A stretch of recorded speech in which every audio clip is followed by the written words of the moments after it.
బంగారు పంజరం తర్వాయి భాగానికి స్వాగతం.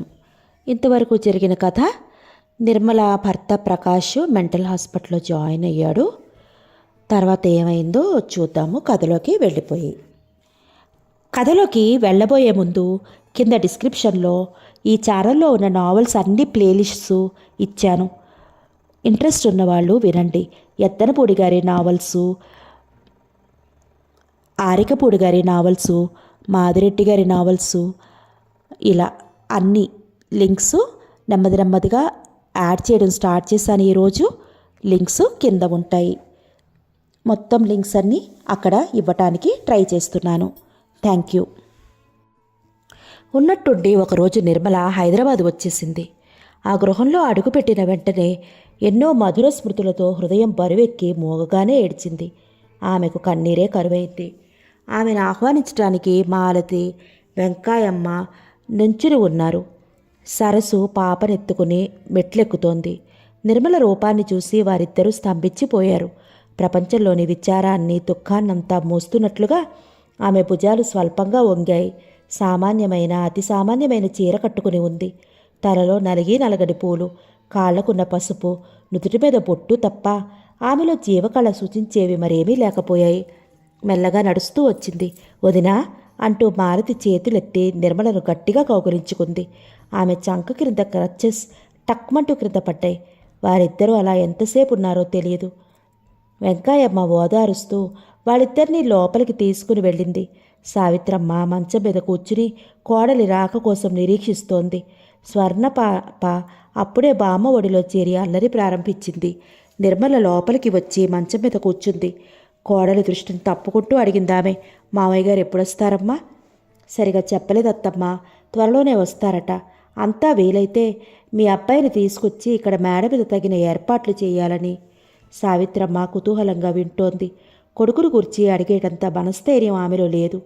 నిర్మలకు ఆ విషయం తెలుసు. అందుకే అంతా చెప్పేస్తోంది. ఆమె స్వరం ఏదో అగాధంలోంచి వచ్చినట్టుగా ఉంది. కానీ చిన్నత్తమ్మ, పెన్నుమామయ్య కొన్నాళ్ల పాటు అక్కడే ఉంచితే మంచిదంటున్నారు. ఏమో మరి, నేను వెళ్ళి 6 నెలలైపోయిందని వచ్చేశాను. అప్పుడప్పుడు వెళ్ళవచ్చు. ఆమె మౌనంగా కుటకలు మృంగింది. నువ్వు అక్కడే ఉన్నా వచ్చే నష్టమే ఉంది. నీకిష్టంగా ఉంటే అక్కడే ఉండలేకపోయావా నిర్మల? నిర్మల అతి ప్రయాసతో కన్నీరు ఆపుకుంది. మారుతి వదిన జవాబు కోసం ఆశగా ఎదురుచూస్తోంది. మీకు తెలియంది ఏముందత్తమ్మా, ప్రతి విజిటర్స్ డేనా వారిని చూడాలన్న ఆరాటాన్ని అణుచుకోలేక వెడితే నిరాశే ఎదురయ్యేది. కనీసం ఈసారి అనుకుంటూ ఈ 6 నెలలు గడిపాను. కానీ వారి లెక్కల మీద దృష్టి కొంతైనా తగ్గలేదు. వెళ్ళటం మానేసి కొద్దిగా బాధను మరిచిపోయి ఉపశమనం పొందగానే మళ్ళీ విజిటర్స్ డే రాగానే ఉండలేక వెళ్ళేదాన్ని. మానుతున్న పొడులు రేపుకున్నట్లు ఉండేది అత్తయ్య. వరదల దుఃఖం ముంచుకొచ్చేది. ఇలా క్రొత్త బాధ ఎక్కువైపోతూ పాతబడి కాస్త తగ్గగానే మళ్ళీ చూడటం. అందుకనే వచ్చేశాను. నిర్మల చిన్నగా నెట్టొచ్చింది. పోనీలే పాప, నువ్వు ఇక్కడుంటే మాకు బాగుంటుంది అంది. ఎవరికి వారు ఆలోచనల్లో మునిగిపోయారు. సరసు వచ్చి నిర్మలను స్నానానికి పిలుచుకెళ్ళగానే నిర్మల అప్పుడే బండి దిగి వచ్చిందన్న విషయం గుర్తొచ్చింది అందరికీ. పక్షం రోజులు గడవగానే రాజారావు గారు ఒంటరిగా వచ్చేశారు. అందరూ వారి వారి విద్యుక్త ధర్మాలను ఏమరపాటు లేకుండా చేసుకుపోతున్నారు. రాజారావు గారికి వాతావరణం ఒకంత శాంతి చేకూర్చింది. సావిత్రమ్మకు డయాబెటీస్ పుండు పచ్చి బాగవటానికి 15 రోజులు పట్టింది. డాక్టర్ శాంత హోంలో రోజూ ఆమెను చూసేందుకు వెళ్లటం వల్ల నర్సింగ్ హోంలోని రోగుల బాధలను చూడగలిగింది నిర్మల. కాడెత్తుల్లా కష్టసుఖాలు 2 ఉంటేనే సంసారం అనే బండి నడుస్తుంది. సంతోష దుఃఖాలు 2 చక్రాలే బండిని సాగనిస్తాయి. సంతోష దుఃఖాలు 2 చక్రాలై బండిని సాగనిస్తాయి. సావిత్రమ్మకు స్వాస్థ్యత లభించేసరికి 1 నెల రోజులు తిరిగిపోయాయి. ఎప్పుడూ లేనిది ఆ వేళ రాజారావు గారు మారుతి ప్రక్క గది హాలులోకి వచ్చారు. కాసేపు ఉండి నిర్మల వెళ్ళబోయింది. ఉండమ్మా, నీతో కొన్ని విషయాలు మాట్లాడాలి అన్నారాయన. నిర్మల గుండెలు చల్లుమన్నాయి. ఏం విషయాలు? ఆమె హృదయాలోచనలకు హద్దు లేకుండా పోయింది. సముద్రానికి చర్యలు కట్ట ఉంది కానీ హృదయ తలంపులకు ఒక హద్దు లేదు. అవును, తనకి గృహంలో స్థానమేముంది? తనను బిడ్డను చూస్తుంటే వారికి దుఃఖము ఇనుమడిస్తుంది. అంతే. తనతో అవసరం ఎవ్వరికీ లేదు. తనొక భారం వాళ్ళకి. డబ్బు రీత్యా కాకపోయినా మానసిక ఆవేదన రీత్యా తనొక అడ్డుబండ. బహుశా తనను పుట్టింటికి పంపుతారేమో, ఇంత డబ్బు పంపుతామని చెబుతారేమో. భగవాన్, అంతటి దుస్థితికి తీసుకుపోవద్దు నాయనా. ఇప్పటికే కుసుమ భర్త ఇంట్లో లేక తల్లిగారింట్లోనే ఉంది. వస్తుతః సుబ్బారావు ఆమెను పరిచయింపకపోయినా లోకం అంతకంటే నీచమైన నేరాన్ని తనకి ఆపాదించింది. కొన్నాళ్ళయ్యాక కుసుమను కూడా నోటికొచ్చినట్లు అనకుండా ఉంటారా? ఇలాంటి పరిస్థితుల్లో తను కూడా అమ్మ వాళ్ళ దగ్గరికి వెళితే ఇంకేమైనా ఉందా? ఆడపిల్లల దౌర్భాగ్యపు స్థితిని రోజురోజు చూస్తున్న అమ్మ నాన్న కృంగిపోరు? కనీ పెంచి పెద్ద చేసి విద్యాబుద్ధులు గరిపి ఒక చేతిలో పెట్టి ఏలుకొమ్మని ఇచ్చేశాక కాలు మీద కాలేసుకునే స్థితి ఆ భాగ్యం అమ్మకు నాన్నకు లేదు. ఒక్కొక్కరిది ఒక్కొక్క సమస్య, ఒకటి పోతే మరొకటి. ఆమె హృదయం ఆందోళనతో కలవరపడుతోంది. చెప్పండి నాన్న, అంది మాలతి తండ్రి జాగు చేయటం చూసి. చెబుతానమ్మా, డాక్టర్ గారు రావాలి. ఆమె వస్తానని చెప్పారు. 8:30కు అన్నారు. వస్తూ ఉండాలి అన్నారు గడియారం చూస్తూ. వారెందుకు అన్నట్లు తండ్రి వైపు ప్రశ్నార్థకంగా చూసింది. ఆమె ఉంటే నాకు ధైర్యంగా ఉంటుంది. మోరల్ సపోర్ట్ అంటారే, అలా అన్నమాట. ఆమె డాక్టర్, మంచి అనుభవం, వ్యవహార దక్షత కలది. అందుకే. ఇంతలో కారు వచ్చిన చప్పుడైంది. కొంతసేపటికి ఆమె వచ్చింది. ఆమె రాకతో ప్రతివారి హృదయాలు తేలికపడినాయి. మిమ్మల్ని శ్రమ పెడుతున్నానని తెలుసు కానీ నేను చెప్పబోయే విషయానికి నా మనోనిబ్బరం చాలదు. మీ సహాయం కావాలి. మీరు అనుభవజ్ఞులు, బాగా అర్థం చేసుకోగలరు. నా మానసిక దౌర్బల్యాన్ని అర్థం చేసుకున్న తరువాత నా ప్రవర్తన వల్ల కలిగిన లాభనష్టాల్ని న్యాయంగా విచారించండి. నేను చెప్పబోయేదంతా డాక్టర్ దృష్టితో ఆలోచించండి. మీరు కూర్చుని వింటారంటే నాకు ధైర్యంగా ఉంటుంది. డాక్టర్ అర్థవంతంగా చిరునవ్వు నవ్వింది. నాకే శ్రమ లేదు. ఎన్నాళ్ళగానో మనకున్న స్నేహాన్ని బట్టి మీకు సహాయపడగలుగుతున్నందుకు ఎంతో సంతోషం నాకు. శారీరక బాధలను మాన్పి స్వస్థత చేకూర్చగల నేను మీ మానసిక బాధను తీర్చగలిగితే నాకు అంతకంటే కావలసిందేముంది? మీరు చాలా పెద్ద కబురే చెప్పేలా ఉన్నారు. మీ ధోరణి చూస్తే అలా సందేహం కలుగుతోంది. అవునన్నట్టుగా తల ఊపారాయన. ఆమె లేచి పెద్ద లైటు తీసేసి చిన్న లైటు వేసి వచ్చి కూర్చుంటూ అంది. మీరు చెబుతూ ఉండండి. మేమెవ్వరూ మిమ్మల్ని అడ్డగించం. ఇలా అయితే మీరు స్వేచ్ఛగా మాట్లాడవచ్చు. ఆ మసక వెలుతురులో వ్యక్తులు కనిపిస్తున్నా వారి ముఖాల్లో కనపడే మార్పులు మాత్రం అగుపించవు. రాజారావు గారు కళ్ళు మూసుకుని చెప్పటం ప్రారంభించారు. మాది విజయనగరం దగ్గర గ్రామం. భూములు తోటలు అక్కడే ఉండేవి. పట్నం వెళ్ళి చదువుకోవటం అంటే ఎంతో ఘనంగా అనుకునే రోజులవి. నాన్నగారు నన్ను బిఏ వరకు పట్నంలోనే చదివించారు. వేసవి సెలవులు. బిఏ పూర్తయింది. ఇక పనేముంది? తమ్ముడు నేను నాన్నకు చేదోడు వాదుడుగా ఉండేవాళ్ళం. నాన్న మా ఇద్దరిని ఎంతో మెచ్చుకునేవారు. బిఏ ఇంటరు చదివిన కుర్రాళ్ళు వ్యవసాయపు పనులు, ఇంటి పనులు నిర్వర్తింపచేయటం ఆయనకి ఎంతో గర్వంగా ఉండేది. మాది పాతకాలపు ఇల్లు. చుట్టూ గదులు, మధ్యలో ఆంగణం ఉండేది. వీధి గుమ్మంలో నుంచి చూస్తే పెరట్లో బావి, అవతలి పెరటి గుమ్మం అగుపించేవి.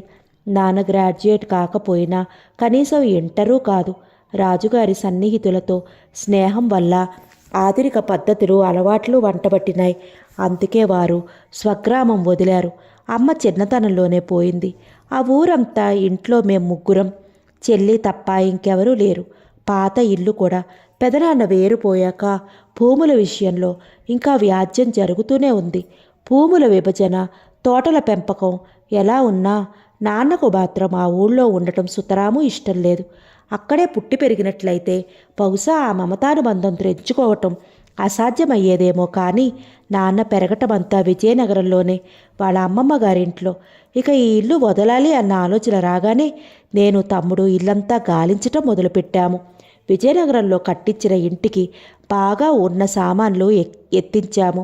ఇక మిగిలినవన్నీ డొక్కువే, తాతల నాటివే.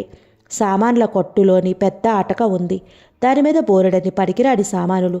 ఒక పిల్లాడిని ఎక్కించి సామానంతా క్రింద పడేయించాము.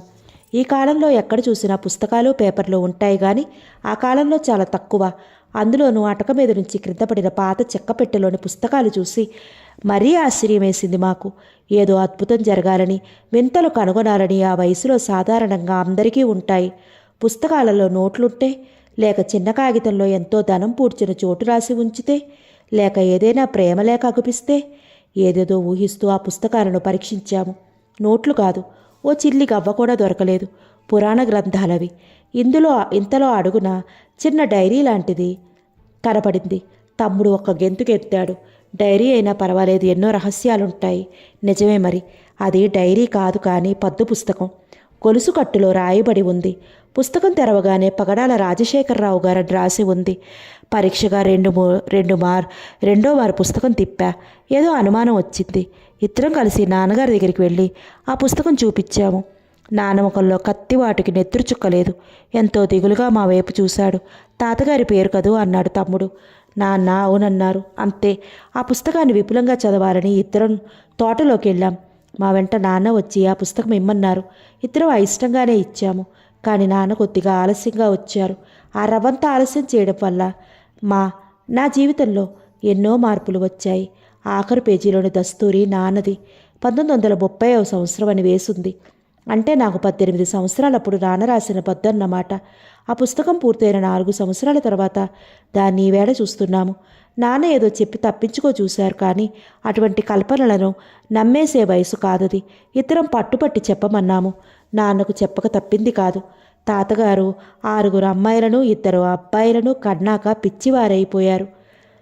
ఎవరికి వారు తలెత్తి రాజారావు గారి వైపు చూస్తున్నారు.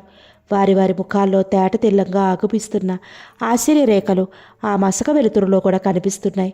నాన్నగారి మామగారు మహాజ్ఞాని. ఎంతటి కఠిన హృదయమో అంత నవనీతం కూడా. ఆ కాలంలో ఆసుపత్రులు కానీ ఏమీ లేవు. ఒకవేళ ఉన్న వాటిలో చేర్పించగలిగేంత ధైర్యం లేదు. అదీ కాక వారు ఈ సంగతిని రహస్యంగా ఉంచాలనుకున్నారు. నమ్మిన బంటును మధ్య వయస్కుని ముందుగా నెల్లూరు అవతల ఉన్న పల్లెకి పంపి అన్ని ఏర్పాట్లు చేసి ఒక రాత్రికి రాత్రి తాతగారిని రహస్యంగా పంపించేశారు. లోకంలో కడుగప్పటం సులభంగానే జరిగింది. తాతగారు వైరాగ్యంతో దేశాల వెంట పోయాడని, ఒకవేళ సన్యాసుల్లో కలిసిపోయాడేమోనని ఇలా చెప్పుకొచ్చాడు ఆ నమ్మిన బంటు. అప్పుడప్పుడు వస్తూ పోతూ ఉండేవాడట. అతను అసలు కనిపించకపోతే ఏమయ్యాడని ఆచూకీ తీస్తారు మరి. అందుకే అతను పట్నంలో పనిచేస్తున్నట్లు అందరినీ నమ్మించారు. భార్య 2 ఏళ్ల వరకు ముత్తైదుగానే ఉండేదిట. ఆ తర్వాత ఆ సమస్య కూడా తీరిపోయింది. విషజ్వరంతో హఠాత్తుగా పోయిందట. తాతగారు వారి ఆస్తిని, నాన్నగారి ఆస్తిని ఎంతో నేర్పుగా చక్కబెడుతూ వచ్చారట.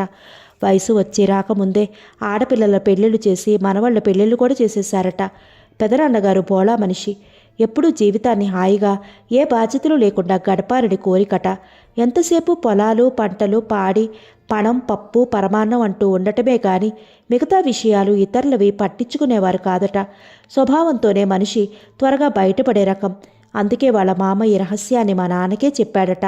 అప్పటికి తాతయ్య బ్రతికే ఉన్నారు. నాన్నగారి మామయ్య చాలా వృద్ధులైపోయారు. ఒకరోజు నాన్నని పిలిపించి వాళ్ళ నాన్నగారి ఉనికిని తెలియజేసి నెల ఫలానా అతనికి డబ్బు పంపమని చెప్పారట. ఆ తర్వాత ఇద్దరికీ ఆస్తిని పంచిపెట్టి చెయ్యి కడుక్కున్నారు. కొంత భూమి, కొంత తోట పెదనాన్నగారు తనకే చెందాలని వ్యాజ్యం మొదలుపెట్టారు. ఇంతలో మామయ్య మరణించటం, ఆ తగాదా అలాగే కొన్నాళ్ల వరకు నిలిచిపోయింది. నాన్నకి భారంగా ఉందని ఆ తోటను, భూమిని కూడా చెరిసగం చేశారట. దానికి చెందిన కాగితాలు సరిగా లేవని పెదనాన్న, సరే అదంతా అనవసరం, తండ్రి జీవించి ఉన్నాడంటే ఏ కొడుక్కి చూడాలని ఉండదు. వెంటనే బయలుదేరి వెళ్ళారట. 50 సంవత్సరాలకే పండు ముసలివాడిగా ఉన్నారట. చిన్న చక్కని ఇంట్లో ఆయన, తనకి సహాయం చేసే ఆయన ఉన్నారట. కొడుకని చెప్పినా తెలుసుకోలేని మనసది. కన్నతండ్రి ప్రేమ చవిచూడని హృదయం అది. ఆరాటం పట్టలేక నాన్న అనిపోతే ఫళ్ళున చెంప పగిలేలా కొట్టాడుట పాపం. నాన్న వచ్చేశాక ప్రతి నెల డబ్బు పంపేవారు. ఇంకో అతను కూడా వృద్ధుడే. అతడికి సంసార బాధ్యతలు లేవట. 1930లో తాతయ్య చనిపోతే నాన్న వెళ్ళారట. అప్పుడు అతను దాదాపు 30 సంవత్సరాల నుంచి వారు పంపిన డబ్బుని ఈ పద్దు పుస్తకంలో రాస్తూ ఉండేవాడట. ఆ పుస్తకం నాన్నకిస్తూ, బాబుగారు ఎన్ని వేలు చూడండి అంటే నాన్న అంతా కూడివేసి సంవత్సరం వేసి సంతకం చేసినవి నీ లెక్కలు సరిగానే ఉన్నాయన్నారట. అతను తాతగారు చనిపోయిన ఏన్నర్థం అయ్యాక చనిపోయాడు. నాన్న వెళ్ళి ఈ పుస్తకాలు పెట్టి మాత్రం తెచ్చి ఆ పై అటక మీద పడేయించాడట. ఈ పుస్తకాలను చూస్తూ చూస్తూ కాల్చలేము, చింపలేము. ఇనుపు చువ్వలు పట్టుకుని ఈ పుస్తకాలను చదివేవాడట తాతయ్య కాస్త తెలివి వచ్చినప్పుడు. ఇదంతా చెప్పి నాన్న మమ్మల్ని ఈ విషయం ఎవరితోనూ అనొద్దని ఆజ్ఞాపించారు. తమ్ముడు తెలిస్తే ఏమన్నాడు. నాన్నకు కోపం వచ్చింది. ఆ తెలివి లేకేనా మా మామ ఎంత రహస్యంగా ఉంచింది? పిచ్చాడి కూతుళ్ళంటే ఎవరికి పెళ్ళవుతుంది? పిచ్చాడి కొడుకులంటే మాకు మాత్రం పిల్లనెవరిస్తారు? కొడుకుల సంగతి వేరు గాని పెళ్లి కావలసిన ఆడపిల్లలు 6 మరి ప్రాణం విలవిల్లాడిపోదు? అంతేకాదు తాతయ్యకి దుర్వ్యసనాలుండేవి. పిచ్చిలో ఏమైనా చేస్తాడని భయం. పోరెడు సంతానం. ఆస్తి కాపాడకపోతే చాలా కష్టం. తాతయ్య బ్రతికున్నట్లు వాళ్ళ వకీలుకు తెలుసట. ఏమైతే ఏ విధంగానూ నష్టపోలేదు మనం అన్నారు నాన్న. అసలు విషయం రహస్యంగా ఉంచి తనతో అది అంతమైపోవాలని కోరాడుట మామయ్య. కానీ విధి ఇలా నిర్ణయించింది. మా ఇద్దరికీ చెప్పవలసి వచ్చింది. ఆ విషయం అక్కడికక్కడ మాసిపోవాలి. ఆ పిచ్చి అక్కడే అంతం చేయాలి. తాతగారి చావుతో దాన్ని కూడా దహించి వేయాలి. అంతేగాని దాని గురించి ఇతరులతో చర్చించటం కానీ ఆలోచించటం కానీ జరగకూడదని కట్టడి చేశారు. ఆ విషయం దాదాపుగా మర్చిపోయాను కూడా. ప్రకాష్కు పెళ్లి చేయవలసి వచ్చింది. వసుధ ఉంది. వాళ్ళిద్దరికీ పెళ్లి చేయాలని ప్రతివారి మనసులో ఉంది. నేను దృఢసంకల్పం చేసుకున్నాను. రాజారావు గారు లేచి నుంచుని అందరినీ ఒకసారి చూసి పచారులు చేస్తూ చెప్పటం ప్రారంభించారు. ఇంతలో ఒక చిన్న సంఘటన జరగాలని, మన జీవిత విధానాలు ఈ విధంగా మారాలని ఉంది కాబోలు. ఒకరోజు సాయంత్రం మన ఇంటి ముందు వైపు ఉన్న తోటలో స్నేహితులం కలిశాము. 2 ప్లీడర్లు, ఒక డాక్టరు, 2 ప్రొఫెసర్లు, ఒక వ్యాపారి కూడాను. ఒక ప్రొఫెసర్ బెర్నాడ్ షా రాసిన సీజర్ అని క్లియోపాత్రని చేత పట్టుకొచ్చేశాడు. ఆ పుస్తకం అలా టీపాయ్ మీద ఉంచేశాడు. అది నేను చదవలేదు. పుస్తకాన్ని అలా ఉట్టినే తిరిగేస్తున్నా. ఇంతలో మా సంభాషణ పెళ్లిళ్ల పైకి మళ్ళింది. ప్రకాష్ సంగతి అడిగారు. చెప్పాను. వసుధ ఉందని. అలాగే ప్రతివారు వారి వారి పిల్లలకి ఏ మేనరికమో ఏ దగ్గర సంబంధమో ఉన్నట్టు చెప్పుకొచ్చారు. డాక్టర్ మాత్రం తన పిల్లకు మేనరికం ఉన్నా దాన్ని చేసుకోపోవటం లేదని చెప్పాడు. ఎందుకని అని అందరం అడిగాము. అలా దగ్గర సంబంధం వల్ల సంతానం మరీ బలహీనమవుతుందని, అది మంచిది కాదని, చిన్నతనంలోనే వెంట్రుకలు ఊడిపోవటం తన భార్య వైపు వారికి ఉందని, పరాయి సంబంధం చేసుకుంటే ఈ అవలక్షణాన్ని దూరం చేసే మార్గం ఉంటుందంటూ చెప్పాడు. మామూలుగా చూస్తూ ఉంటాము. తల్లిదండ్రుల జబ్బులు కానీ అవలక్షణాలు కానీ పిల్లలకు వంశపారంపర్యంగా రావటం. ఒక ప్రొఫెసర్ అడిగాడు. ఈ సందర్భంలో ఇది సవ్యంగానే ఉంది. మరి మంచి లక్షణాలు బుద్ధి గల కుటుంబాల నుంచి వచ్చిన పిల్లలు దగ్గర సంబంధాలు చేసుకున్నా పర్వాలేదు. వారు బుద్ధిమంతులు, వారి భార్యలు కూడా మంచి లక్షణాలు కలవారు కాబట్టి వారి బిడ్డలు కూడా మంచిని కూర్చుకుని పుడతారన్నమాట. అవి ఈజిప్షియన్స్ అనుకునేవారు. బహుశా సీజర్ అండ్ క్లియోపాత్ర చదివి అడుగుతున్నారులా ఉంది మీరు. ఆ రాజులు అంటే ఫారోలు కొడుకుకి కూతుర్నిచ్చి పెళ్లి చేసేవారు. అలా చేస్తే రాజగుణాలు లక్షణాలు పిల్లల్లో కూడా ఉన్నత స్థాయిలో ఉంటాయని. చెడు అవలక్షణాలు దగ్గర సంబంధాల వల్ల ఎలా కూడతాయో అలాగే మంచివి కూడా కూడతాయి. ఆ పద్ధతి వారికి మంచిదనిపించింది, తప్పులేదు. కానీ మనకది ఘోరాతిఘోరమైన పాపం. కొడుకులకు కూతురునిచ్చి ఎలా చేస్తారు అని అడిగాము. దానికి డాక్టరు తమ రాజలక్షణాలు శాఖ కల్తీ లేని స్వచ్ఛమైన ఈజిప్షియన్ రక్తం ఉండాలని వారెంత ప్రాకులాడేవారో తెలుస్తుంది. వారికి కావలసింది అదే. తమలో తాము పెళ్లి చేసుకుంటే పుట్టిన బిడ్డలు సిసలైన రాజబిడ్డలని అలా చేసుకునేవారు. వారి నీతి వారి మతం అలాంటివి మరి అన్నారు. ఏవో విషయాలు మాట్లాడుకున్నాక అందరూ వెళ్ళిపోయారు. కూర్చున్న స్థానం గంట వరకు వదల్లేకపోయారు. నా మార్గాన్ని అవరోధిస్తూ ఎవరో పెద్ద రాయి వేసినట్లయింది. నా హృదయంలో పెరుతుఫాను రేగింది. ఏదో భయం నన్ను ఆవరించింది. అప్పుడు డాక్టర్ అన్న మాటలన్నీ ఇనుప గొలుసులై నన్ను బంధించి వేసినాయి. నా తలంపుల్లో ఆ మాటలకు తప్ప వేరే వాటికే స్థానం లేకపోయింది. నా మనోనిబ్బరం ఎటుపోయిందో కానీ నన్ను మాత్రం అత్యంత దుర్బల స్థితిలో వదిలేసిపోయింది. ఏదైనా తెలియనంత వరకు బాగానే ఉంటుంది. దాని విషయం తీక్షగా ఆలోచించినంత వరకు మనసు స్థిమితంగా ఉంటుంది. కానీ తెలిసాక దాని ప్రభావం అతి దారుణంగా పనిచేస్తుంది. తలంచే కొద్దీ మతి భ్రమించిపోయేది. నాలో నేను ఎంతో కుమిలిపోయాను. ఆ సంఘర్షణను తలుచుకోవటానికి ఎంతో అయిష్టం నాకు. ఇలా ఉండగా రుక్మిణి నిర్మలను కోడలుగా చేసుకోవలసిందని పట్టుబట్టింది. ఇలా జరిగింది. రాజారావు గారు ఇంకా అటు ఇటు తిరుగుతూనే ఉన్నారు. అంతా అయ్యాక కాస్త నిర్మలకు సమీపంగా నిలిచి అన్నారు. నిర్మలమ్మ, నాన్నగారు రుక్మిణితో మీకంతా తెలుసండి. నా బిడ్డను పిచ్చివాడికి తీసుకున్నారని తోలనాడారట. కానీ భగవంతుడికి తెలుసు. ఈ విషయం ఎవ్వరికీ ఇంత వరకు తెలియదు. ఇవాళ నా హృదయంలోని బడబాగ్నిని చల్లార్చే నిమిత్తం మీకందరికీ చెప్పాను. నిన్ను అన్యాయం చేసి నా కొడుకుకు పెళ్లి చేసిన పాపం ఏదన్నా ఉంటే ఆ పాపం అంతా నాదే. స్వార్థం కొద్దీ మౌనం దాల్చాను. ఈ ధనం, ఈ భోగం నా బిడ్డలు నా రక్తం అనుభవించాలన్న స్వార్థమే కానీ మరేమీ కాదు. కానీ నిర్మల, ఒక్కటి మాత్రం నిజం. ప్రకాష్కి ఇలా అవుతుందని ఎప్పుడూ అనుకోలేదు నేను. నా చెల్లెలు త్వరగా ఆవేశపడుతుంది.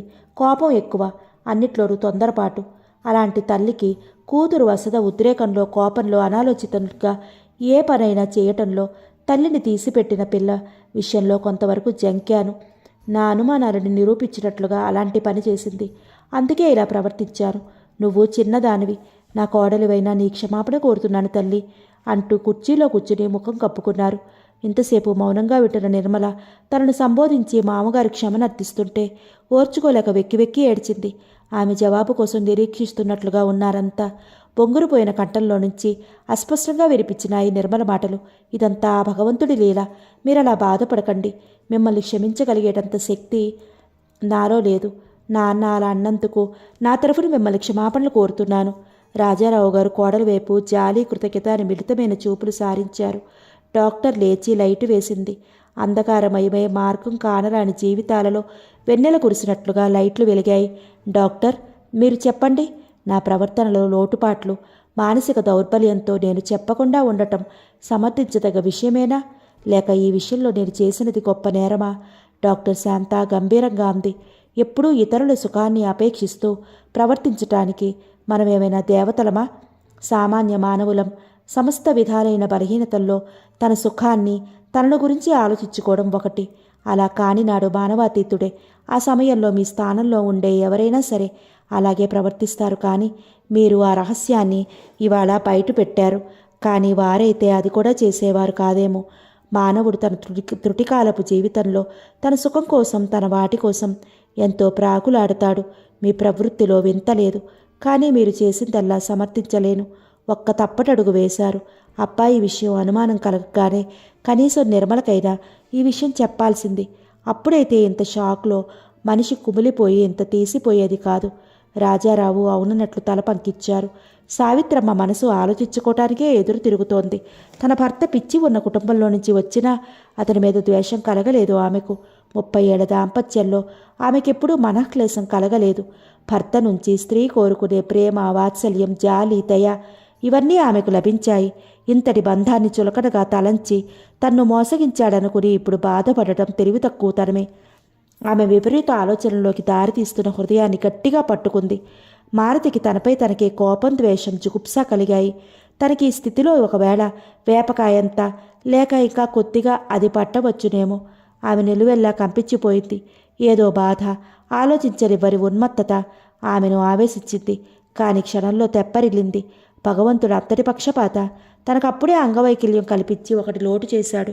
ఇంతటితో తృప్తి పడక ఆ ఊబిలోకి కూడా పడేస్తాడా? లేదు లేదు. నిర్మల హృదయంలో తుఫాను రేగింది. ఆమెకెందుకో అందరి మీద కోపం వచ్చింది. మామగారిని క్షమించినట్లు పైకి అన్నా ఆమె హృదయం తేలిక పడలేదు.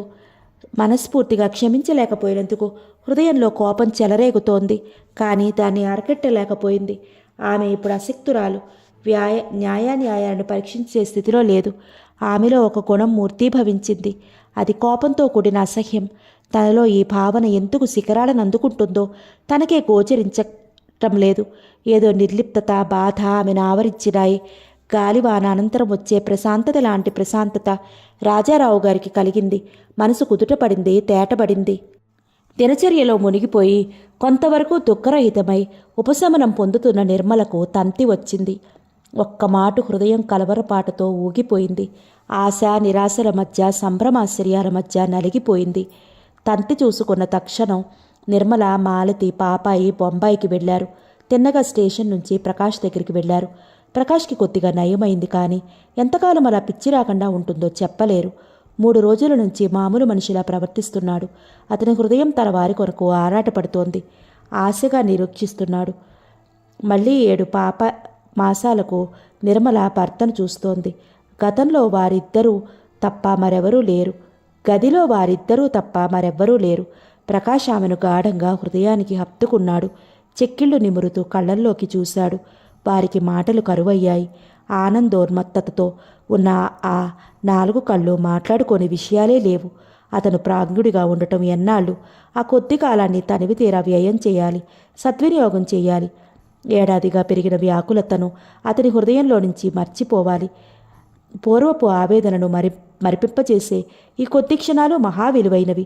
నిర్మల ఆనంద బాష్పాలు రాలుస్తూ భర్త బాహువుల్లో ఉక్కిరిబిక్కిరైపోయింది. పాప పలుకులు ప్రకాష్ హృదయాన్ని ఆనందంతో పరిగెత్తించినాయి. మాలతి, నిర్మల, పిన్ని, పాప సమక్షంలో అతని జీవితం హాయిగా సాగుతోంది. 4 రోజులు పిన్ని ఇంట్లో ఉన్నాడు. ఈలోపుగా తల్లి, తండ్రి వచ్చారు. ఎవరు కూడా అతని పిచ్చి విషయం ప్రస్తావించకూడదన్న కట్టడిని అందరూ ఏమరిపాటు లేకుండా అనుసరించారు. ఒక మధ్యాహ్నం నిర్మల భర్తలోని మార్పు గమనించింది. అంతే, ప్రకాష్ని తిరిగి తీసుకువెళ్ళిపోయారు. ఎడారిలో ప్రయాణం చేస్తున్న వాడి దగ్గర నుంచి నీళ్ల తిత్తిని లాగేసుకున్నలా అనిపించింది నిర్మలకి. భర్తను తీసుకెళ్లిపోతుంటే పొంగుతున్న దుఃఖాన్ని ఆపుకునేందుకు పెదాలు బిగపట్టింది. గుండెల్లో బాకులు దూరినంత బాధ. కళ్ళు జలాశయాలై నిర్జీవంగా స్తంభాన్ని ఆనుకుని చూస్తూ ఉండిపోయింది. అమ్మా నాన్నతో పోతా అంటూ స్వర్ణ అంటుంటే నిర్మల వద్దు తల్లి వద్దు అంటూ బిడ్డని గట్టిగా కావలించుకుని కంటికి మింటికి ఏకదాటిగా ఏడ్చింది. ఇంతకాలం అమృతమయమైన హృదయంలోంచే హాలాహలం పుట్టుకొచ్చింది. ఆ నెల రోజులు ఒక మధుర స్వప్నంగా నిలిచిపోయింది. ఆ మధుర సమయం కోసం నిరీక్షించడమే ఆమె జీవిత ఆశయమైపోయినట్లుంది. మళ్ళీ హైదరాబాదు, ఇల్లు, మాలతి, అత్తమామలు, పాప, ఇంటి పనులు, జబ్బులు, మానసిక బాధలు, సంసార భారం నెత్తిరపడ్డాయి. ఎప్పటిలా దినాలు గడిచిపోతున్నాయి. ఇంటి నుంచి ఉత్తరం రాక కొన్ని వారాలైంది. భర్తకు అలా అయ్యాక నిర్మల ఇంటికి వెళ్ళలేదు. ఒకరోజు హఠాత్తుగా అమ్మా నాన్న దగ్గరికి వెళ్ళాలి అనిపించింది. పెద్ద తమ్ముణ్ణి పిలిపించి వాడితో బయలుదేరింది. వేసవి సెలవులు, తమ్ముళ్లకు బడి లేదు. ఒక విధంగా తనకు కావలసిన మనశ్శాంతి లభిస్తుందనుకుంటూ ఉంది నిర్మల. కుసుమని బాబుని చూడాలని ఆతృతగా ఉంది. బస్సుకు వచ్చిన తండ్రి ముఖం చూసి నిర్మల స్తంభించిపోయింది. ప్రసాద్ గారి ముఖంలో తీరని ఆవేదన ప్రస్ఫుటంగా అగుపిస్తోంది. కూతురుని చూడటంతో కలిగిన సంతోషం క్షణికమై నిలిచింది. మనవరాలిని ఎత్తుకుని ముద్దాడారు. అంతా కులాసాగా ఉన్నారా నాన్న అంది ఆతృతతో. ఉన్నామమ్మా, ఇలా ఉన్నాము. ఆ జవాబు నిర్మలకి తృప్తినివ్వలేదు. బండిలో కూర్చున్నాక తండ్రిని కదిలించింది. కానీ ప్రసాద్ గారు అప్పటికి మౌనంగానే ఉండిపోయారు. ఇంట్లో అడుగు పెట్టగానే కమలమ్మ కూతుర్ని కావలించుకుని ఏడ్చింది. ప్రసాద్ గారు కోపంతో అసలే సగం ప్రాణంతో వచ్చిన పిల్లనిలా హడలు కొట్టించేలా ఏడిస్తే అమ్మాయికి ఏమన్నా సంతోషం కలుగుతుందటే. ఊరుకో, కొన్నాళ్ల పాటు హాయిగా ఉండని మన దగ్గర అన్నారు. కమలమ్మ కన్నీళ్లు తుడుచుకుంది. కుసుమ అక్కయ్యను గట్టిగా పట్టుకుంది. ముంచుకొస్తున్న దుఃఖాన్ని అతి ప్రయాసతో ఆపుకున్నారిద్దరు. కుసుమ ఏడాది వెళ్ళిన కొడుకు మురళిని చంకనేసుకుని పెరట్లోకి వెళ్ళింది. మధ్యాహ్నం భోజనాలు అయ్యాయి. వట్టివేళ చేపలకు నీళ్లు కొడుతున్నాడు చిన్న తమ్ముడు. నేల మీద జంపకాన పరుచుకుని పడుకున్నారు. వట్టివేళ సన్నని పరిమళంలో కూడిన చల్లదనం, ముఖ్యంగా అమ్మా నాన్నల ప్రత్యక్షత నిర్మల హృదయాన్ని ఎంతో సంతృప్తిపరిచినాయి. ఒక కునుకు తీసి లేచింది. అందరూ నిద్రపోతున్నారు. నిర్మల మేలుకోవటం చూసిన కమలమ్మ నిర్మలకు సైగ చేసింది. ఇద్దరూ ఒక మూలగా పడుకున్నారు. కమలమ్మ అంది, కుసుమకి భర్త దగ్గరికి వెళ్ళే అదృష్టం లేదు నిర్మల. అదే అంది ఆశ్చర్యంగా. ఉన్న మత్తు వదిలిపోయింది. 2 నెలల నుంచి ఉత్తరం రాలేదు. 6 నెలలైంది ఇక్కడికి రాక. కుసుమ ఎంతో దుఃఖంతో కుమిలిపోయేది. వారం క్రితం మీ నాన్నగారు వెళ్ళారు మాచర్లకు. నమ్మవు గాని సుబ్బారావు ఎంతో బుద్ధిమంతుడు, మంచివాడు కదా. ఎంతో మారిపోయాడుట. పేకాడటం నేర్చుకుని అందులోనూ డబ్బుతో హైదరాబాదుకి మెషిన్ల పని మీద వెళ్ళినప్పుడల్లా తాగి వస్తాడట. ఈ దుర్వ్యసనాలు ఎలా అలవాటయ్యాయో తెలియదు.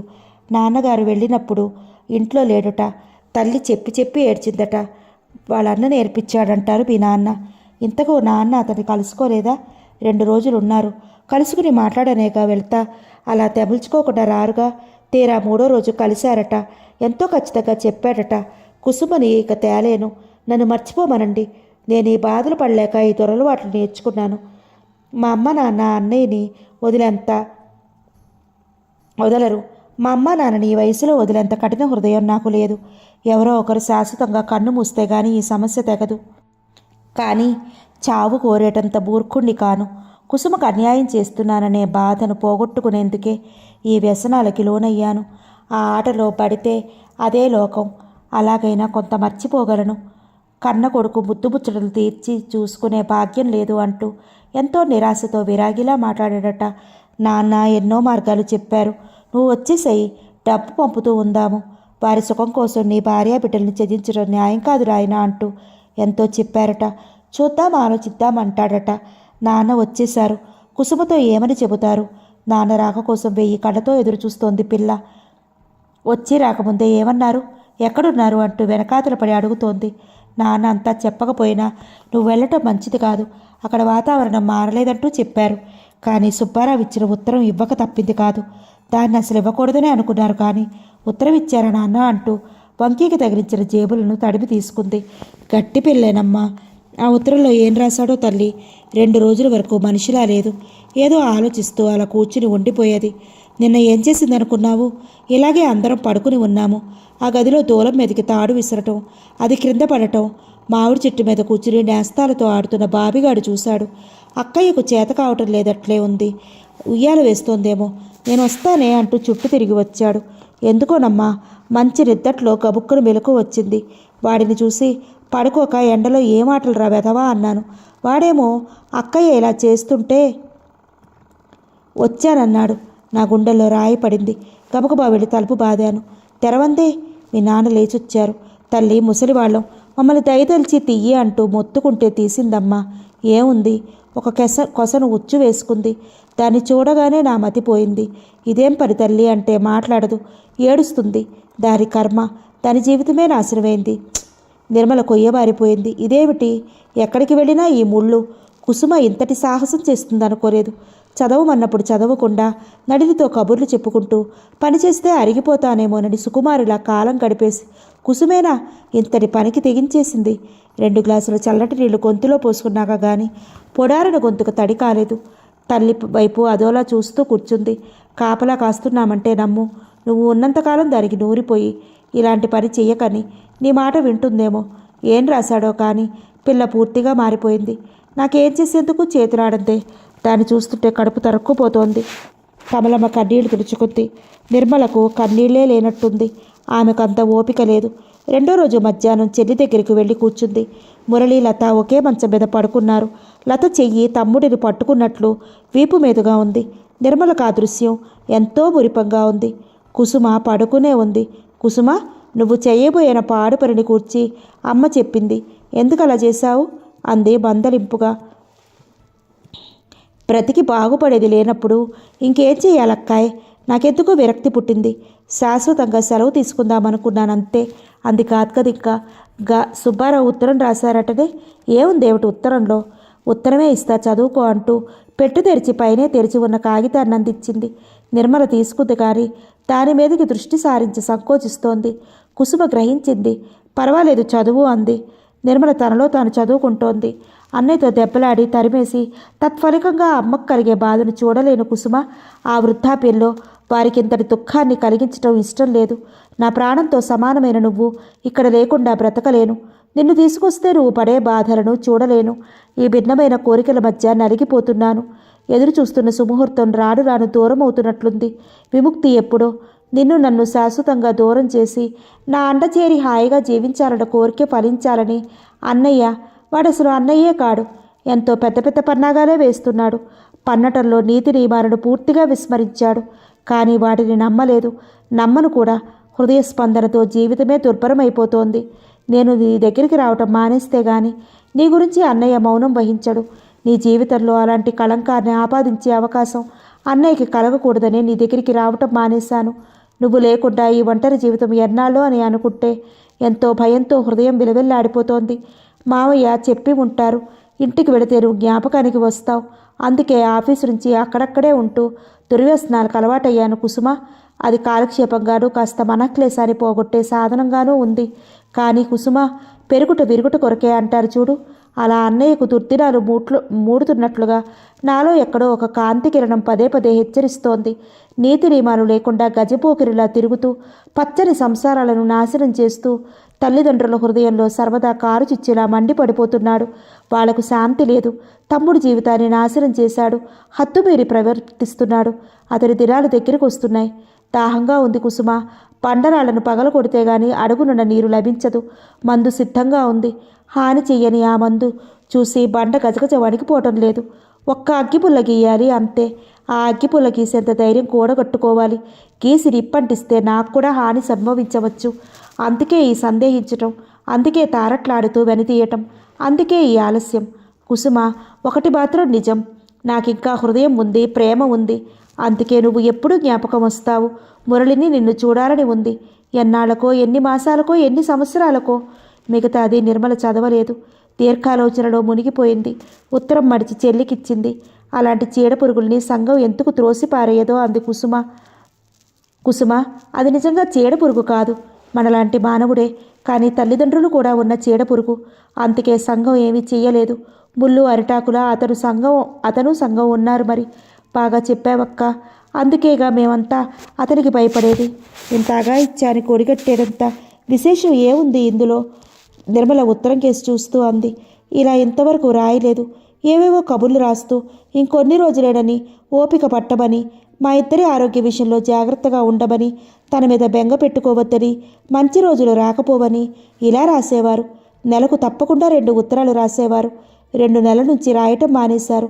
ఇక్కడికి రాక 6 మాసాలు అయిపోయిందా? అందరూ ఏమేమో అనుకుంటున్నారు. నన్నేదో వారంతా సాకి సింహాసనం మీద కూర్చోబెడుతున్నట్లుగా ఉంది. అమ్మకు నాన్నకు లేని కష్టం వాళ్ళకెందుకో? అసలే ఇలాగైందని కుమిలిపోతుంటే వీళ్ళ మాటలు సోలాలే కూర్చుకుంటున్నాయి. అమ్మ దగ్గర ఎవరూ ఏమీ మాట్లాడరు. ఒంటరిగా నన్ను చూశారు అయిందన్నమాటే. ఎంత బాగా కల్పించి అడుగుతారనుకున్నావు అక్కాయ్. నాకు ఇదంతా భరించరానిదిగా అయింది. అమ్మ నాన్న చూస్తే నీ విషయంలోనూ నన్ను గురించి చింతించని రోజే లేదు.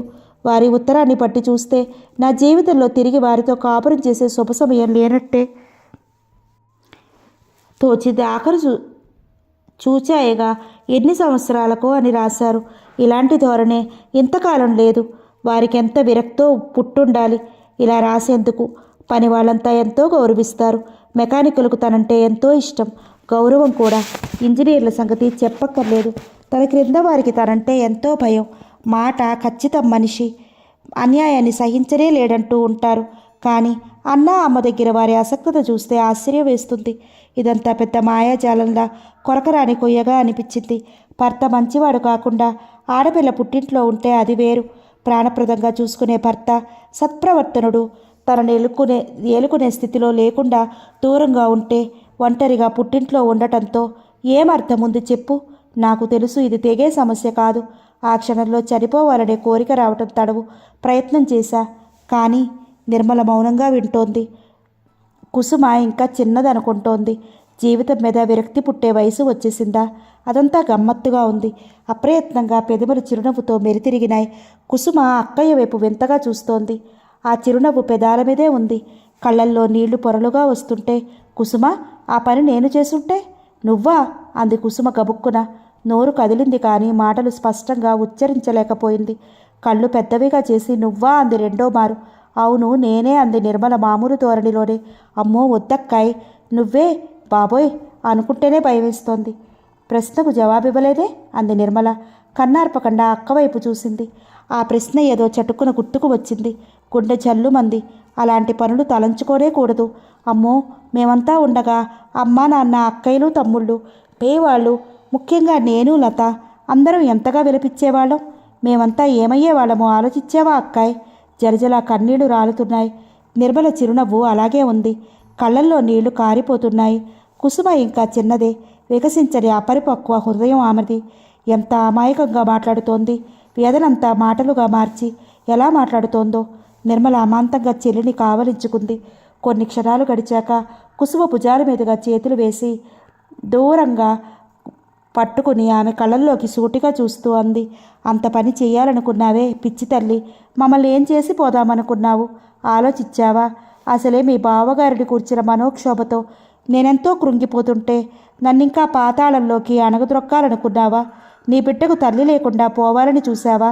అమ్మా నాన్న హృదయాలను రంపపు కోత అప్పగించాలని కోరావా? నీ భర్తకు తీరని దుఃఖం కలిగించి జీవించినంత పర్యంతం తనే దానికి కారకుడైనట్లుగా తలపోసి కృంగిపోవాలని ఆశించావా? నాకు మాత్రం ఈ కోరిక కలగలేదనుకుంటున్నావా కుసుమ? చచ్చి సాధించేదేముంది చెప్పమ్మా. చనిపోయిన వాళ్ళ సంగతి అటుంచు. బ్రతికున్న వారి దుఃఖాన్ని నూరంతలు చేసి వారికి బ్రతికుండగా ఇవ్వని సుఖం చచ్చిపోయాక ఏమివ్వగలం? మన కష్టాలకు ఆవేదనకు అంతులేనట్టే ఉంది. అందుకు మనం దిగజారిపోవాలా చెప్పు? వాటిని ధైర్యంతో ఎదుర్కొని సహించగలిగేటంతటి మనోనిబ్బరం సంపాదించాలి. మన దృక్పథంలో నడవడిలో మార్పు రావాలి. లోకానికి ఎన్నైనా అంటుంది. మనలో తప్పు లేనంత వరకు ఆ భావన మనకు ఒక కవచంలా పనిచేస్తుంది. ఎప్పుడైతే తప్పటడుగు వేశామో లోకపు తీరుకే భయపడవలసి వస్తుంది. ఆ కవచంలో చీలికలు ఏర్పడతాయి. అప్పుడు నిజంగానే భయపడాలి.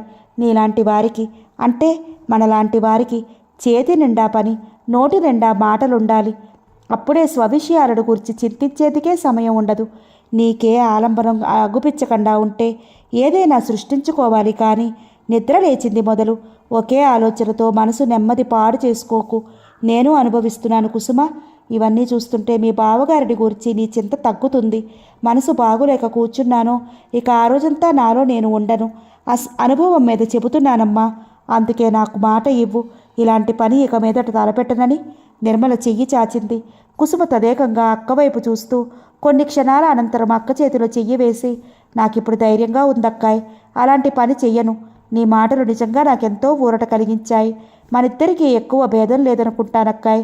ఇద్దరికీ భర్తలున్నా కావలసిన సుఖం లేదు. ఎవరి ఆలోచనలో వారు మునిగిపోయారు. సాయంత్రం అయ్యింది.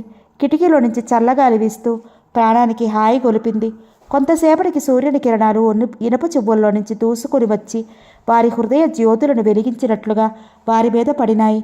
అప్పుడే ఆ గదిలోకి నిమ్మరసంతో వచ్చిన కమలమ్మ వారిద్దరి ముఖాల్లోని వర్చస్సును వింతగా చూస్తూ ఉండిపోయింది.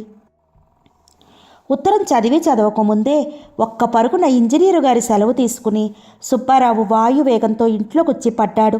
తలుపు మీద భారంగా గుద్దుతుంటే పిడుగులు కానీ పడటం లేదు కదా అనుకుంటూ తలుపు తీసింది తల్లి. కొడుకు వాలకం చూసి ఆమె నిర్ఘాంతపోయి నిర్జీవ ప్రతిభల నుంచుండిపోయింది. అమ్మా, ఇక ఆగను. నీ ఇష్టం. చెప్పు. వాడు నా అన్న. ఇక్కడుండేందుకు వీలు లేదు. వాడి వెంట వెడతావా వెళ్ళు, ఇక్కడే ఉంటావా ఉండు. నీ ఇష్టం. కానీ ఇంకోసారి వాడు ఈ ఇంటి గడప తొక్కితే ఊరుకోను. ఓర్చుకుని నా ఓర్పంతా నశించింది. నీ ఇష్టం. నాన్న, నీకు చెబుతున్నా, నా దగ్గర ఉంటే మీకే విధమైన నష్టం కలిగించను. మిమ్మల్ని పోషించటం నాకు భారం కాదు. వాడితో వెడతారంటారా? వెళ్ళండి. సుబ్బారావు ఆయాసపడుతూ చెమటలు కారుతున్న ముఖంతో రెండు కళ్ళు చింతనిప్పుల్లా ప్రకాశిస్తూ సూర్యుడినే మరిపించినట్టుగా ఉంటే ఉద్రిక్తుడై అంటున్నాడు. ఈ హఠాత్ సంఘటనకు తల్లిదండ్రులు పాలిపోయిన ముఖాలతో విస్తుపోయి చూస్తున్నారు. ఎడమ చేతి అరచేతిలో కుడి చేతి పిడికిలతో గుద్దుతూ ఇంట్లో విసురుగా పచార్లు చేస్తున్నాడు. కాలభైరవుని అవతారమా అన్నట్లున్న కొడుకు ప్రవర్తన వారికేమీ అర్థం కాలేదు. చెప్పండి, త్వరగా ఇవాళే తేల్చుకోవాలి అన్నాడు నడుం మీద చేతులుంచుకుని వారిద్దరి ముందుకు వెళ్ళి. అసలే చత్వారంతో కళ్ళ అగుపించక చస్తున్న గుడ్డివాడితో సమానంగా ఉన్నానురా నాయనా. ఈ వయసులో ఈ స్థితిలో ఎక్కడికి వెళ్ళను. ఏమన్నా కానీ ఇక్కడే ఉంటా. మరి మీ అమ్మ సంగతి ఏమిటో నువ్వే తేల్చుకో అన్నాడు తండ్రి. అమ్మా, ఇక నువ్వు చెప్పు. నీ అండ చూసుకునే అన్నయ్య ఇంతగా విజృంభిస్తున్నాడు. ఇంతకాలం నా వార్ధక్యంలో ఉన్న మీకు మనోక్షోభం కలిగించకూడదని చివరికి సంసార సుఖాన్ని కూడా దూరం చేసుకున్నాను. ఇక ఆగటం కలలో మాట. చెప్పు, పెడతానంటావా? చిల్లి కానీ నయా పైసా కూడా పంపను. నాకు అనవసరం. ఇక్కడే ఉంటావా? నేను కుసుమ నిన్ను మంచం దిగనివ్వం. చెప్పేసే త్వరగా అంటూ అవసర పెడుతున్నాడు. ఆమె కన్నీరు మున్నీరుగా ఏడుస్తోంది. ఇద్దరు కొడుకుల మధ్య నలిగిపోతోంది, పగిలిపోతోంది. హృదయం 1000 వ్రక్కలైతే పీడ విరగడైపోతుంది. కానీ చావు అంత సులభంగా మనం కోరినప్పుడు వస్తుందా? ఇవాళ ఇలా మాట్లాడుతున్నావేంద్రా? వాడు పరాయివాడా చెప్పు. నువ్వు కాదంటే వాడిని ఎవరు చూస్తారు? అతని కోపం తారాజువలా లేచింది. చాలమ్మా, నీ మాట కాదనలేకనే ఈ 2 ఏళ్ళు నోరు మూసుకున్నాను. నాకు తెలుసు నువ్వెంతగా బాధపడుతున్నావో. కానీ అమ్మా, ఒక కొడుకు నాశనం అయిపోయాడు. నేను కూడా అలా కావటం నీ అభిమతమా? పేకాట, త్రాగుడు అలవాటు చేసుకుని పల్లెపు పోటుతో బాధపడుతున్న నీకు తోడుగా నీ గుండెల్లో కత్తి దూసుకుపోయేలా చేస్తే నీకెలా ఉంటుంది చెప్పమ్మా? నేను బాగుపడి పచ్చగా ఉంటే నీకిష్టం లేదా అమ్మా? మా ఇద్దరిని వేరు చేసిన పాపం నిన్ను మాత్రం అంటదా? కనీసం నేనన్నా సుఖించటం ఓర్చలేవా? చెప్పమ్మా, మాట్లాడవే. సుబ్బారావు పొంగురుపోయిన కంఠంతో కన్నీళ్లతో నిండిన కళ్ళతో తల్లికి దగ్గరగా కూర్చుని హృదయం ద్రవించిపోయేలా అడుగుతున్నాడు. కొడుకు ప్రశ్నలు ఒక్కొక్కటి ఆమె హృదయాన్ని సమ్మెడితో కొట్టినట్లు కొడుతున్నాయి. ఆమె వెక్కి వెక్కి ఏడుస్తోంది. బాబు, అలా అనకు. కొడుకు సుఖం ఏ తల్లి కోరదు. మీ శ్రేయస్సు కోసం సర్వసుఖాలను త్యజించగలిగేటంత ధైర్యం మాతృహృదయానికి ఉంది. నాయనా, నీ సంసారంలో కారుచిచ్చులా ఉన్న అన్నయ్యను గూర్చి నేను చింతించని క్షణం ఉందా? వాడి వల్ల నీ జీవితం కూడా ఎందుకు కాకుండా పోతోందే అని పరితపించని ఘడియ ఉందా? మమ్మల్ని అర్థం చేసుకోలేవు తండ్రి. రక్తమాంసాలనిచ్చి ప్రసవ వేదన అనుభవించిన కన్న తల్లికే తెలుస్తుంది. మీరిద్దరూ సుఖంగా ఉండాలని సదా భగవంతుడిని కోరుతూ ఉంటాను. వాడి చేత కానివాడు దుర్మార్గుడు. మనం కాదంటే తిండి లేక మాడిపోతాడు. అలాంటి సమయంలో నా కడుపులో మంటలు రేగుతుంటే వాడిని కాదని తినగలనా? తనకు లేకపోయినా బిడ్డకు పెట్టేదంత విశాల హృదయం ప్రేమగల తల్లి తన కొడుక్కి బ్రెంగను బ్రతుకులేక అల్లాడుతుంటే కడుపు నిండుగా తినగలదా బాబు? నా బుద్ధిహీనతే ఇంతకాలం నిన్ను కూడా శ్రమ పెట్టాను. సమయం మించిపోయింది. నీ ఇష్ట ప్రకారమే కాని వాడిని వెళ్ళగొట్టు. ఏమన్నా చెయ్యి కానీ ఒక చిన్న కోరిక బాబు అందావి ఎంతో దీనంగా. సుబ్బారావు అంతా విన్నాడు. ఎంతో పరితపిస్తున్నాడు. కానీ అమ్మ కోరిక ఏమిటో చెప్పమ్మా అన్నాడు. చిన్నవాడిని మాత్రం పంపకు. పసివాడు అనాథైపోతే. ఆమె మాట్లాడలేకపోయింది. సుబ్బారావు తల్లిని పట్టుకుని అన్నాడు, వాడు నా పెద్ద కొడుకమ్మా. అన్నయ్య ఏ అభ్యంతరం చెప్పకపోతే వాడిని కన్న కొడుకులా పెంచుతాను. నీ చేతులతోనే పెంచుతోగానిలే అన్నాడు. ఆమె కన్నీళ్లు తుడుచుకుంది. ఆమె దృష్టి శూన్యంలోకి చూస్తుంది. అయితే ఈవేళ అప్పుడు ఇలా పరిగెత్తుకొచ్చావే, ఏం జరిగింది ఏమిటి అన్నాడు తండ్రి. జరగవలసిందే జరిగింది అన్నాడు. ఏం జరిగింది అంది తల్లి ఆత్రంగా. కుసుమ ఉరిపోసుకుందట. ఆపాడు. ఆ అన్నారిద్దరూ ఒక్కసారి. వారి ముఖాల్లో ద్యోతకమైన భయాందోళనలు చూసిన అతడు వెంటనే అన్నాడు, కానీ చావలేదు. ఉచ్చు తగిలించుకుని వేలాడే సమయానికి అంతా రక్షించారు. 4 రోజులైందట. ఎంతో ఉపచారం చేశాక కాస్త బాగుందట. నన్ను వెంటనే రమ్మని రాశారు. అంతేకాదు 2 రోజుల నుంచి అన్నయ్య అగుపించడం లేదు కదా. ఇంటికే రాకుండా ఉంటే మనమేమనుకోలా. కానీ రామచంద్రపురం వెళ్ళి అక్కడేదో రౌడీతనం చెయ్యబోతే చుట్టుపక్కల వాళ్ళు 4 తన్ని పంపారుట. కుసుమ విషయం పాడు పుకారు పుట్టించేందుకు వచ్చినట్లున్నాడు అని ఆ తన్నిన వాళ్ళు అన్నారట. ఎందుకు వెళ్ళుంటాడో మనం ఊహించుకోవచ్చు. అక్కడుంటే మరీ అవమానమని ఛార్జీ ఇచ్చి రైలెక్కించారట. ఏదీ ఇంతవరకు రాలేదు. ఉత్తరమే మొదట వచ్చింది. తల్లి గుట్లప్పగించి వింటోంది. ఆమె ముఖం భయంతో పారిపోయింది. తండ్రి తలపట్టుకుని కూర్చున్నాడు. పెద్ద కోడలు పరమ పతివ్రత విషం త్రాగింది. చిన్న కోడలు కూడా ఇలా చెయ్యబోయింది. ఎంత హతాశులై జీవితాన్నే త్యజించాలనుకున్నారో పాపం. వెళ్ళిరా తండ్రి, వెళ్ళు. కుసుమను తీసుకురా. నా జీవిత శేషాన్ని మీతో గడిపి తృప్తి చెందుతాను. మాకున్నది ఒక్క కొడుకే అనుకుంటాను. సంసార తాపత్రయం, బాధ్యతలు నాకిక అనవసరం. అమ్మాయిని త్వరగా తీసుకురా. మనవణ్ణి చూడాలన్న కోరికను చంపుకుని కొడుకు మీద మమకారం కొద్దీ ఇంతకాలం ఉండగలిగాను. నా ప్రాణం నిలువదు. త్వరగా పోయిరా అంటూ ఆమె కన్నీరు కారుస్తూ వెదతో మాట్లాడుతోంది. సుబ్బారావు పెట్టె సర్దుకున్నాడు. గుమ్మంలోకి వెళ్ళాడు. పెరటి తలుపులు ఎవరో దబదబా బాదారు. పెట్టె అక్కడే ఉంచేసి తలుపు తెరిచాడు. మాసిన బట్టలు, పెరిగిన గడ్డంతో అసహ్యంగా ఉన్న అన్నను చూసి సుబ్బారావుకి నోరు ఆరిపోయింది. తను చేసుకున్న నిర్ధారణ, అప్పుడున్న ధైర్యం మంచుగడ్డలా కరిగిపోయాయి. అచేతనంగా బండి పడిపోయాడు. అచేతనంగా నుంచుండిపోయాడు. లే అడ్డం హుంకరించాడు అన్న. ఒక చేత్తో గుమ్మాన్ని పట్టుకుని అలా నుంచున్న కొడుకును చూసి తల్లి అంతా గ్రహించింది. క్షణంలో ఆమె పెద్దవాడిని ఆహ్వానించి మురిపంగా భోజనం పెట్టాలని ఉబలాట పడింది. కానీ మరుక్షణంలో కోడలి శరీరం అచేతనంగా వ్రేలాడుతున్నట్లుగా భ్రమ కలిగింది. పెద్దవాడు ఆమెకు అగుపించటం లేదు. అంతా క్షణాల్లో జరిగిపోయింది.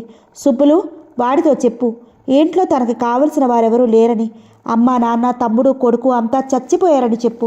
ఆ మాటలు బిగ్గరగా స్పష్టంగా అనేసి బ్రద్దలవుతున్న గుండెల్ని ఒక చేత్తో పట్టుకుని రెండవ చేత్తో నోట్లో గుడ్డ క్రుక్కుని మంచం మీద పడిపోయింది. ఆ మాటల్లోని శక్తి ఏమో, తల్లి హృదయంలోంచి పెళ్ళగించుకొచ్చిన ఆ శిలాక్షరాల మహిమయేమో అన్న దిగ్భ్రాంతితో చూస్తూ మెట్ల మీద కూలబడ్డాడు. మరుక్షణంలో అతని కళ్ళు రక్తం క్రక్కినంతగా ఎరుపెక్కాయి. అన్నయ్య, విన్నావుగా, మేమెవరూ నీకు లేనట్టే.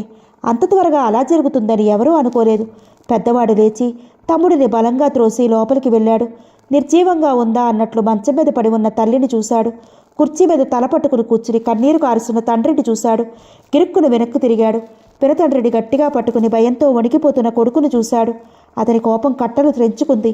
వాడు తన కొడుకు, తనతో రావాలి అన్నట్లు రెక్కపుచ్చుకుని లాగాడు. వాడు వదల్లేదు. కాలెత్తి తన్నాడు. చిన్నవాడు గుండె పగిలిపోయేలా ఏడుస్తున్నాడు. కానీ పినతండ్రిని వదల్లేదు. రావు రావు అంటూ పిచ్చిగా అరుస్తూ అడ్డగిస్తున్న తమ్ముణ్ణి, చుట్టుపక్కల వాడిని కూడా లెక్క చేయకుండా బిడ్డని కొడుతున్నాడు. తీసుకెళ్ళి అన్నం పెట్టలేక మార్చి చంపుతామనా? నీలా దొంగవెదవగా తయారు చేద్దామనా? తనకు లేదు కానీ మెడకొక డోలన్నట్టుంది. ఆగు ఆగు, ఏం కొడతావు కానీ? నీలాంటి వాడికో బిడ్డ కూడా కావాలా? అడుగు తినడం నేర్పుదామనా? చుట్టుపక్కల వారి మాటలు వింటూ ఆయాసపడుతూ నుంచున్నాడు. వారంతా కలిసి పట్టుకోకపోతే బిడ్డని చంపేసేవాడే. బిగ్గరగా ఏడుస్తూ పినతండ్రిని పట్టుకుని నించున్న బిడ్డ తండ్రి తిరిగి చెయ్యెత్తడం చూసి భయంతో స్పృహ తప్పి నేల మీద కొరిగిపోయాడు. ఆ దృశ్యం చూసి తండ్రి జుట్టు పీక్కున్నాడు. మరుక్షణంలో కూడిన జనాన్ని త్రోసుకుని ఆ వేసవి గాడుపులను దూసుకుపోతూ క్షణంలో మాయమయ్యాడు. పర్వాలేదు, భయపడ్డాడు అంటుంటే డాక్టరు అక్కడ కూడిన వారి హృదయాలు తేలికపడ్డాయి. మంచం మీద పడుకుని దిక్కులు చూస్తున్న బాబుకి తండ్రి తప్ప మిగతా వారంతా అగిపించేసరికి ముఖం కాస్త వికసించింది. పినతండ్రి చేయి గట్టిగా పట్టుకున్నాడు. పిచ్చి తండ్రి అంటూ బామ్మ ఒళ్ళు నిమురుతోంది. పినతండ్రి పక్కలో కూర్చుని చిన్న తమ్ముడు ఎప్పుడొస్తాడో వాడితో తను ఎలా ఆడాలో చెబుతున్నాడు. అంతా వింటూ బాబు నిద్రపోయాడు. కానీ జ్వరం తీవ్ర రూపం దాల్చింది. కొంతసేపటికి పలవరించటం మొదలుపెట్టాడు. సుబ్బారావు ప్రయాణం వాయిదా పడింది.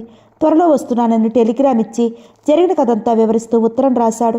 బాబుకు త్వరగా నయం కావాలని భగవంతుడికి మొక్కుతూ కూర్చుంది తల్లి. బాబుకు వారం రోజులకు కానీ జ్వరం తగ్గలేదు.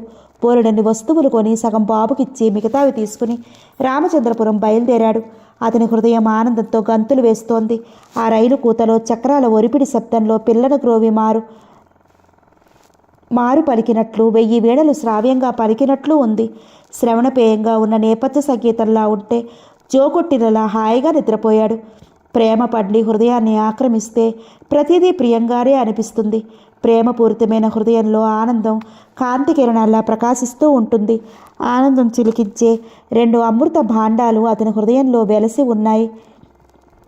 తిరిగి భార్యను బిడ్డను చూడబోతున్నాడు. అతని ఆనందానికి అవధులు లేవు. భర్తతో కొడుకుతో బండెక్కి వెళుతున్న కుసుమను కనుమరుగయ్యేంతవరకు చూస్తూ ఉండిపోయారు. నిర్మల, కమలమ్మ, వసంత. పెద్ద భారం దిగిపోయిన దానిలా భావిస్తోంది కమలమ్మ. తేలికపడ్డ హృదయంతో అమ్మయ్య అంది ఆనంద బాష్పాలను తుడుస్తూ. నిర్మల మనోఫలకంపై ఆ దృశ్యం చెరగని ముద్ర వేసింది. తను వెళ్ళిపోవాలి. ఇక్కడ ఎంతకాలం ఉన్నా తన స్థానం అక్కడే. అంతేకాదు, మానని పుడ్డుపై కారం ఉప్పు చల్లుతోంది స్త్రీ పటాలం. నిర్మల వచ్చి పక్షం రోజులు దాటాయి. ఆమెను చూసేందుకు ఎవరెవరో వస్తున్నారు, పోతున్నారు. కొడుక్కి పిచ్చిగా కోడలతో ఏం పనిని పంపించేశారు కాబోలు. ఏమా నిర్మల, ఎంతకాలం ఉంటావేమిటి? అయ్యో, మీ ఆయనకు పిచ్చటగా. ఎలా ఉందమ్మా పాపం? అప్పుడే అనుకున్నా పిన్ని, లక్షాధికారులు మీతో వియ్యం అందుతున్నారంటే ఏదో ఉండి తీరాలని. ఇదన్నమాట. ఏమైనా ఆస్తి రాసిచ్చారా అమ్మాయి? పోనీలే కమలమ్మ, అసలే సగం ఊపిరిదానివి. నిర్మల నీకు చేదోడు వాదోడుగా ఉంటుంది. అక్కడ ఉండందే మంచిదే.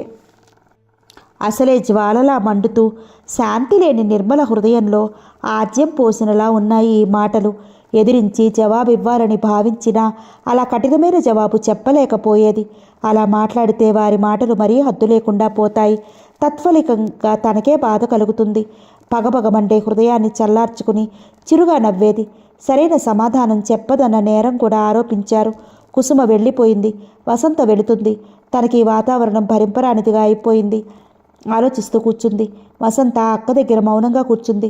వంటింట్లోకి వెళుతున్న కమలమ్మ గోడను ఆనుకుని చేరగిలపడి దీర్ఘాలోచనలో మునిగున్న నిర్మలుడు చూడగానే లోపలికి వెళ్ళటం మానేసి అలా కూతురు వంక చూస్తూ అంది. నిర్మల, చెప్పావు కాదేమమ్మా? నిర్మల వర్తమానంలోకి వచ్చింది. చటుకులు తల్లివైపు చూస్తూ అంది. ఈ విషయం నాన్నతో కూడా చెప్పకమ్మా. అనుమానం తట్టలేదు. మొన్నటి వరకు 3-4 మధ్యలో. ఎందుకు అంత రహస్యం దేనికి? నిర్మల కాసేపటి వరకు మౌనం దాల్చింది. ఆమె కళ్ళల్లో కన్నీరు ముత్యాలే జలజలా రాలాయి. కమలమ్మ గాద్గదికంగా అంది. ఎందుకో బాధ. చెప్పవుగా? అమ్మా, రేపు వెళతాను. ఏ లక్ష్యం లేని ఈ బ్రతుకు ఎందుగా అనిపిస్తుంది. ఒక గురి లేదు. పొంగరంలా తిరుగుతున్నా నాకెంతకు శాంతి లభించడం లేదు. రేపే వెళతాను అంది. కూతురు ఎందుకింత త్వరగా ఒక స్థిరమైన నిర్ణయం చేసుకుందా అని ఆమె విస్తుపోయి తదేకంగా చూస్తోంది. వసంత అక్క చేతిని తన చేతిలోకి తీసుకుంది. బావకు అలా ఉన్నంత మాత్రాన నువ్వు మాతృమూర్తివి కాబోతున్నావంటే మాకెందుకు సంతోషంగా ఉందక్కాయ్ అంది. నిర్మల కళ్ళు మూసుకుని అర్ధరహితమైన నవ్వు నవ్వింది. నిర్మల వస్తున్నట్లుగా ఉన్న టెలిగ్రామ్ చూసుకుని ఎవరూ ఆశ్చర్యపడలేదు. నిర్మలలోని ఆరాటం, ఆవేదన అందరికీ తెలిసిందే. రాజారావు గారు మాత్రం అన్నారు, పాపం ఎక్కడ ఉన్నా శాంతి లేదు. ఇక్కడ ఉన్నంతసేపు మరొక చోట కావాల్సిన శాంతి లభిస్తుందేమోనని ఆశ. అక్కడికి వెళ్ళాక విఫలమైపోవడంతో తిరిగి రావాలని, ఇక్కడికి వచ్చాక లభించని శాంతి కోసం ప్రాకులాట. తరింపలేని తప్త హృదయం. నిర్మల, స్వర్ణలత ఇంట్లోకి వచ్చారు. నిశ్శబ్ద వాతావరణం కాస్త సడలింది. పాప అల్లరి మాటలు అందరి హృదయాలలో నూతనోత్తేజాన్ని కలిగించాయి. నిర్మలకేమీ తోచలేదు. ఎంఏకి కట్టాలని ఆశించింది. మామగారితో మాట వరుసకంది. వారు అభ్యంతరం పెట్టలేదు. ఒక విధంగా వారికి ఎంతో సంతోషం కలిగింది కూడా. పుస్తకాల జాబితా అంతా తెప్పించారు. ఆవేళ బజారుకు వెళ్ళి కొనవలసిన రోజు. డబ్బు పుచ్చుకుని సరస్సుతో బయలుదేరింది. కారులో కూర్చుంది. మునుపటి నిశ్చలత, స్థిర సంకల్పం చేసుకున్నాక దాని నుంచి వెనుతిరిగిపోయేటట్టి స్వభావం లేని నిర్మల ఇప్పుడు చంచల హృదయం కలదైంది. సడలిన మనోనిబ్బరంతో చంచల మనస్కురాలే. ఆమె తన హృదయాన్ని దేనిపై కూడా పూర్తిగా కేంద్రీకరించలేకపోయింది. బహుశా గర్భవతిగా ఉన్నందువలనేమో. కొంతసేపటికి తిరిగి వచ్చింది. వదిన రిక్తహస్తాలను ప్రశ్నార్థకంగా చూసింది మాలతి. కొనలేదు మాలతి. చదవబుద్ధి కాలేదు.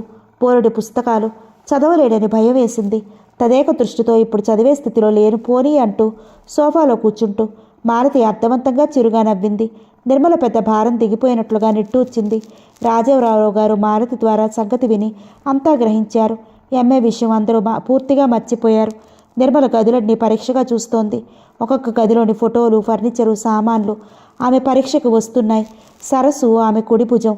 పనికిరాని సామాన్లంతా బయట వేయించింది.